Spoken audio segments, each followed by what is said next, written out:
6 மாசம் சும்மா இருப்பேன்னு சொன்னீங்களே அப்படின்னு அழுகுறாருங்க.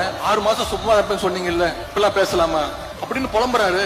நீங்க பொய் வாக்குறுதிகள் நிறைய கொடுத்தீங்க, அப்பவே சொன்னோம் இதெல்லாம் நிறைவேற்ற முடியாதுன்னு. அதை செயல்படுத்துவதற்கு தான் உங்களுக்கு 6 மாசம் டைம் அப்படின்னு எங்க தலைவர் சொன்னாரு. ஆனா டெய்லி பிரச்சனை இருக்கு, சட்டம் ஒழுங்கு பிரச்சனை இருக்கு. அதுல நீங்க சொதப்பினா நாங்களாம் வாயை மூடிட்டு சும்மா இருக்கணுமா, வேடிக்கை பார்க்கணுமா? நிச்சயம் குரல் கொடுப்போம், நிச்சயம் உங்க தவறுகளை சுட்டி காட்டுவோம். உங்களுக்கு ஓட்டு போட்டவங்க கூட ஐயோ தெரியாம இந்த கட்சிக்கு ஓட்டு போட்டுட்டோமே அப்படின்னு வருந்தக்கூடிய அளவுக்கு உங்களுடைய ஒவ்வொரு நாள் செயல்பாடும் இன்னைக்கு நடந்துட்டு இருக்கு. தமிழ்நாட்டு மக்களுக்கு ஏதாவது ஒண்ணுன்னா திராவிட முன்னேற்ற கழகம் நாங்க வேடிக்கை பார்த்துட்டு இருக்க மாட்டோம், எங்க தலைவர் வேடிக்கை பார்த்துட்டு இருக்க மாட்டாரு. களத்துக்கு வந்து போராடுவோம். எல்லாத்துக்கும் திமுக மேல பழி போட்டு தப்பிச்சு நினைக்கிற உங்களோட கனவு இன்னைக்கு ஒரு நாள் பழிச்சிருக்கலாம், என்னைக்கும் பறிக்காது. தமிழ்நாட்டு மக்கள் விரைவில் உங்களுடைய முகத்திரைய கிழிப்பாங்க, உங்களுடைய உண்மையான முகத்தை அவங்க பார்ப்பாங்க.